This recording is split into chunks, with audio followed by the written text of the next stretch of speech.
Les médecins là-dedans, est-ce qu'ils sont indépendants des labos quand ils vous prescrivent le Mediator? Pourquoi ils vous le prescrivent le Mediator? C'est très compliqué, enfin c'est très simple. Ils sont informés par les visiteurs médicaux. C'est une tradition. Vous avez le visiteur médical qui vient. Chez Servier, c'est autre chose. Ce sont des visiteuses médicales et plutôt très jolies, qui viennent, elles sont recrutées pour ça. Elles viennent... Forcément, elle est impartiale, la visiteuse de Servier est très jolie. C'est ça, mais il faut bien comprendre que l'industrie pharmaceutique, elle est prégnante dans l'exercice de la médecine, dans les facultés, à l'hôpital, elle est partout, en bien, mais aussi en mal. Donc vous parlez de la revue Prescrire. Alors, indépendante. Il y a une revue indépendante, la revue Prescrire, mais qui ne compte, je crois, que 30 000 abonnés. Ce qui est fort peu quand même. Il faudrait pas obliger tous les médecins à le lire ou à l'acheter.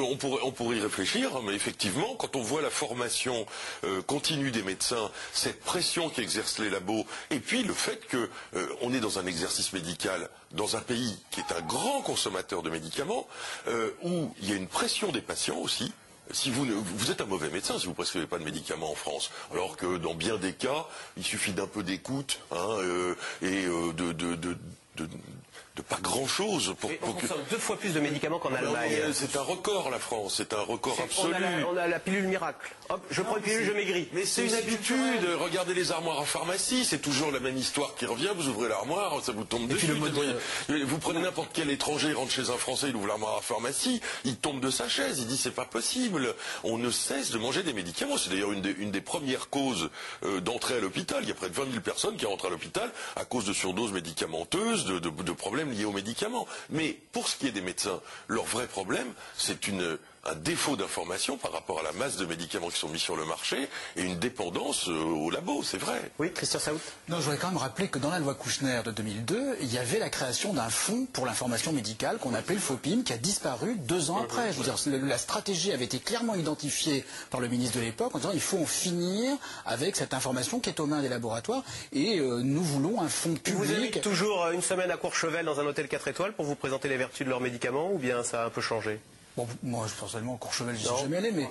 3 étoiles. Non, mais... Enfin, j'ai encore jamais vu un colloque qui se tient à Mondange ou à Avesnes-sur-Helpe. En général, c'est effectivement plutôt du côté de Cannes ou de Nice, mais il paraît que les médecins ne veulent pas voyager vers Avesnes-sur-Helpe. Donc, ils préfèrent aller vers des destinations plus ensoleillées. Donc, effectivement, les labos font leurs colloques et font des informations, mais moi, je trouve pas ça illégitime qu'on fasse de l'information. Ce qui m'ennuie, c'est qu'il n'y ait pas de concurrence de l'information et qu'il n'y ait pas de système d'information de repères. Et la pression des patients. Il paraît que les gens s'autoconsultent maintenant sur Internet, vont chez le médecin en disant je veux le Mediator, c'est le bon plan qui circule actuellement sur les forums Internet. Mais ça, c'est un autre problème. C'est aussi le fait qu'en France, on a voulu continuer à avoir cet acte médical rémunéré à 22 € ou 23 €, peu importe. Mais quel est le Français qui va aujourd'hui chez n'importe quel offreur de service donner 22 € et qui part avec rien? Le système est vicieux à la base. Alors que si on avait choisi d'avoir une rémunération au forfait ou telle personne qui a telle pathologie, il est pris en charge par le médecin, mettons un chiffre au hasard de 1 000 € pour l'année, la question n'est plus de savoir si on sort du cabinet du médecin avec une prescription. Pour 22 €, vous prescrivez du Mediator. Prescription non, c'est pas ce que je veux dire, mais c'est une question de mode de vie, de rapport social. Vous allez chez quelqu'un à qui vous donnez 22 €, évidemment que d'un certain point de vue, dans la règle de l'échange, il y a comme... Il y a qu'un serrurier, c'est 4 fois plus cher. Voilà. C'est pas ce que je veux dire. C'est le seul fait que ce soit un échange monétaire fait que par construction, on donne quelque chose en partant. Donc on veut des médicaments. En tout cas, une prescription. Hier, ce matin encore, sur une chaîne concurrente de la vôtre, il y avait un reportage sur les médecins et j'entendais un médecin dans un hôpital former de jeunes internes. Il leur demandait pourquoi est-ce qu'on veut faire des relevés d'observation. Et les jeunes internes ne savaient pas quoi dire. Ils disaient mais c'est pour prescrire. Moi, je pensais que c'était pour diagnostiquer. Mais bon, effectivement, si le but est de prescrire et si c'est ça qu'on enseigne dans les centres hospitalo-universitaires, je comprends qu'on arrive à de telles dérives. Quand même, on ne répond pas à la question, c'est pourquoi ils prescrivent hors recommandation. Il paraît que les labos ont des techniques du genre certains de vos confrères utilisent le Mediator comme un coupe-faim. C'est une façon de faire passer le message. Écoutez, il faudrait revenir à la source. La source, c'est la formation initiale des médecins. Ils passent 6 ans dans une faculté de médecine.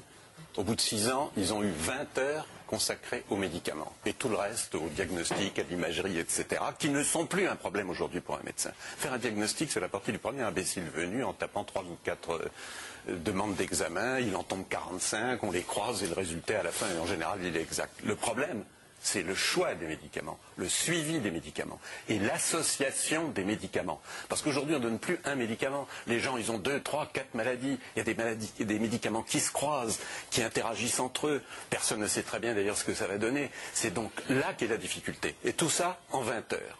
Ensuite, c'est la vie qui commence, la formation continue.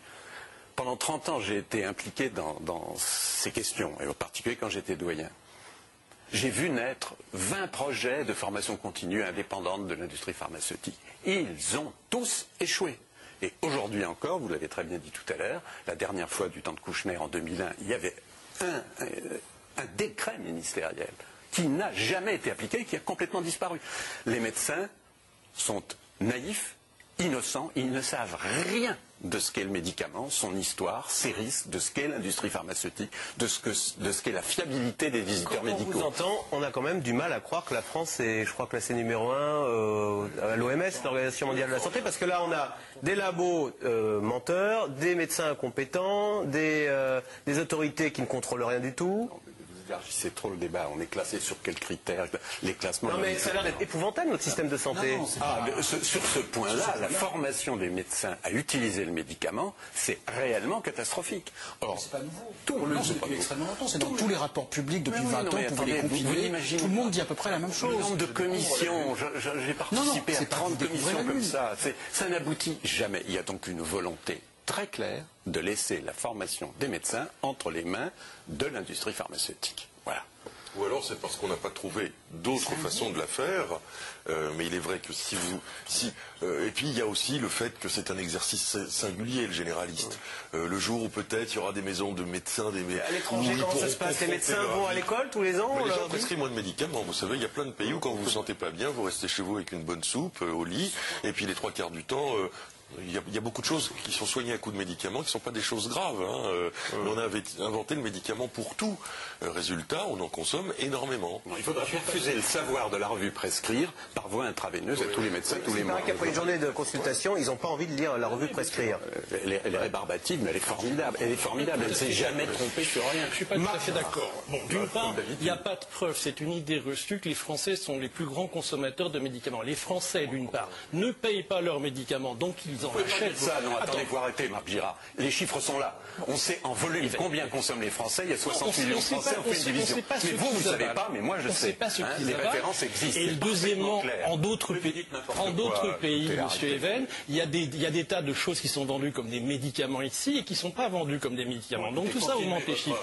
Mais maintenant, enfumer toutes les discussions, mais ça mène nulle part. Pour revenir à ce qu'on disait aux USA, bon, les sanctions dont vous parliez, elles visent exactement le processus qui consiste à vendre off-label, c'est-à-dire ce qu'on appelle hors indication. Et les médecins jouent un rôle extraordinaire. Ce sont toujours eux qui sont le pivot de ces désordres pharmaceutiques. Seulement aux USA, comme vous l'avez rappelé, il y a des sanctions judiciaires et il n'y en a pas ici. Voilà. Alors, l'occasion pour se calmer, on va regarder le troisième reportage. Y a-t-il d'autres médicaments dangereux, d'autres médiators? On a un petit peu répondu. On sait qu'en tous les cas, une liste de médicaments à risque circule. Mais précisément, un médicament, on l'a dit, n'est-il pas par nature dangereux? C'est un sujet d'Elisa Coudray et de David Lemarchand. Il aura été l'un des premiers à dénoncer le Mediator dès 1997. Lui, ou plutôt le magazine qu'il dirige, la revue spécialisée Prescrire, sorte de poil à gratter du monde médical.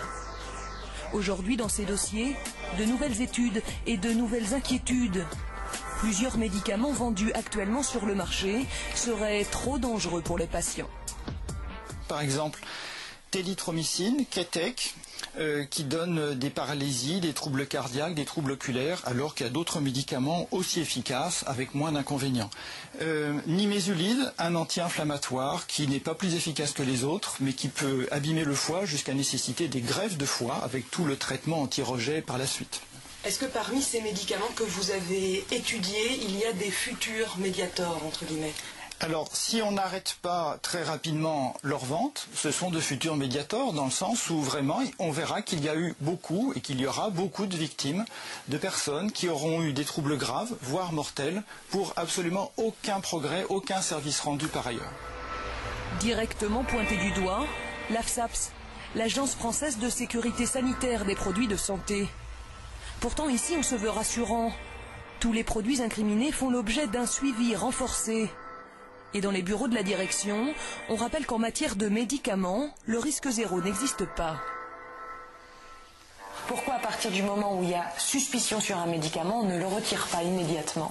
Parce que suspicion sur un médicament, ça veut dire effectivement risque pour une partie des patients, mais pas la totalité d'entre eux. Et donc le retirer, ce serait priver la totalité des patients de ce traitement, et en particulier même la minorité de patients chez qui ça peut marcher.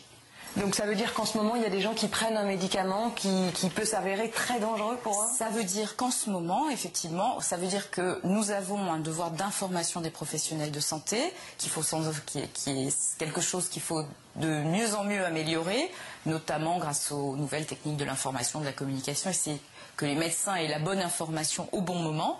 Mais ça veut dire aussi que les prescripteurs, effectivement, se doivent d'être particulièrement attentifs à la façon dont ils vont prescrire des traitements et aux caractéristiques individuelles du patient qu'ils ont en face d'eux. En clair, c'est au médecin d'appliquer le principe de précaution. Le retrait d'un médicament du marché est plutôt rare. Jean-François Berkman préside la commission du médicament des hôpitaux de Paris. Lui s'est déjà heurté à la complexité de la procédure. La difficulté de retirer une autorisation de mise sur le marché tient quand même à la fragilité de la démonstration qu'on doit faire que ce médicament est moins bon que les autres ou est plus dangereux que les autres. C'est très difficile d'être sûr de façon éclatante, comme un peu pour le médiateur actuellement. C'est difficile d'être sûr de façon éclatante qu'il est vraiment beaucoup moins bon. Et donc il y a toujours une marge d'incertitude dans laquelle peut s'engouffrer la firme, mais dans laquelle peut s'engouffrer aussi le législateur, le juriste, le Conseil d'État, qui ne veut pas créer d'injustice. Et donc monter un dossier de certitude avec la pauvreté relative des informations qu'on a, c'est difficile. Quand le doute profite finalement aux industries pharmaceutiques. Chaque année en France, les médicaments provoqueraient à eux seuls plus de 130 000 hospitalisations et des milliers de morts. Alors, question SMS, y a-t-il d'autres médicaments pour lesquels on pourrait avoir les mêmes doutes que le Mediator? On va être très concret puisqu'il y a une liste, François Mali. Le Diantelvic, je vous pose la question parce que moi j'en ai pris du Diantelvic. Il est dans cette liste de médicaments à risque. Il est programmé pour être retiré en 2011, c'était mars, puis ça a été repoussé à novembre. C'est un médicament qui pose problème en cas de surdose, qui peuvent être soit volontaires, une tentative de suicide, soit involontaire parce que vous avez trop mal. Et dans ce cas-là, ça atteint le muscle cardiaque, vous pouvez faire un arrêt cardiaque. Donc, comme il se trouve qu'il y a d'autres médicaments pour combattre la douleur, on ne voit pas l'intérêt de conserver même un médicament efficace. Hein. Il est très très efficace. Il est dangereux si on le prend mal, si on le prend en surdose pour se suicider. Quand vous avez mal, de temps en temps, vous montez les doses. Hein, c'est quand même un réflexe naturel, ça dépend de votre tolérance à la douleur. Peut-être qu'il fallait vous prescrire de la morphine à ce moment-là. Ça, c'est de la responsabilité du prescripteur, mais c'est aussi un peu la vôtre. Mais en tout cas, si vous en prenez trop, chez certaines personnes, vous avez un risque élevé d'infarctus, enfin d'arrêt cardiaque. Alors on peut dire la même chose du Ziban pour s'arrêter de fumer, si on a trop envie de s'arrêter de fumer. Oui, enfin, oui, c'est un médicament qui pose problème aussi. Mais enfin, là, c'est la famille du Mediator. Hein. Oui, tout à fait. Attention, le Ziban, vous pouvez l'appeler Isomediator si vous voulez, c'est la même chose. La même molécule. Oui, ça crée des problèmes d'hypertension artérielle. Ouais.